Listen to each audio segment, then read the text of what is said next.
আসসালামু আলাইকুম দর্শক মণ্ডলী, আপনারা দেখতে পাচ্ছেন আগুন। আসলে এখানে যে জায়গাতে আগুনটি লেগেছে এটা হচ্ছে সৌদি আরবের এক আফিফ শহর, রিয়াদের অন্তর্ভুক্ত। সেই শহরে আগুন লেগেছে। আর আগুনটি লেগেছে কোথায়?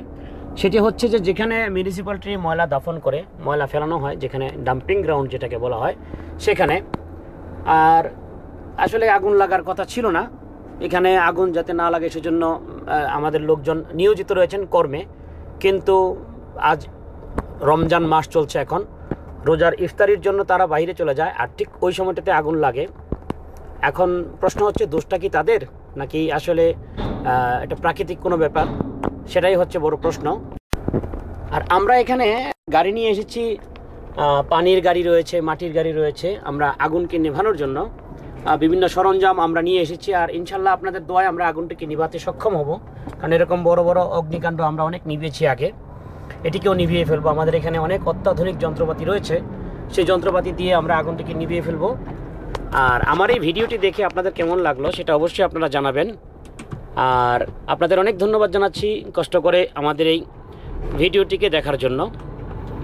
তো এই হচ্ছে আগুনের বিশাল এক অংশ, আর সেটিকে আমরা এখন নিভাবো, এবং নিভানোর কাজে আমরা অলরেডি নিয়োজিত আছি। আমাদের এখানে পানির গাড়ি রয়েছে, বুলডোজার রয়েছে, এবং বিভিন্ন রকম সরঞ্জাম রয়েছে আমাদের আগুন নেভানোর জন্য। এখানে লাইটিং দেখতে পাচ্ছেন, সব আসলে এগুলা হচ্ছে আমাদের পানির গাড়ি, বিভিন্ন রকম সাজ সরঞ্জামের গাড়ি। আর এগুলা দিয়ে আমরা আগুন নিভাবো। আমার সামনে একটি মেশিন আসছে দেখতে পাচ্ছেন, এটিকে বুলডোজার বলে। আর এটি দিয়ে এখানে আগুন নেভানোর কাজে এটাকেও নিয়োজিত করা হয়েছে।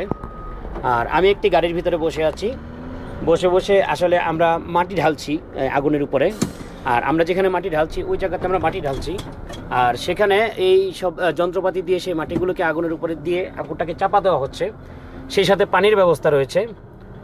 আর সব কিছু মিলিয়েই আমরা আগুন নিবানের কাজে নিয়োজিত রয়েছি। তো কেমন লাগলো এবং জানাবেন। আর কষ্ট করে ভিডিওটি দেখার জন্য অনেক ধন্যবাদ আপনাদেরকে।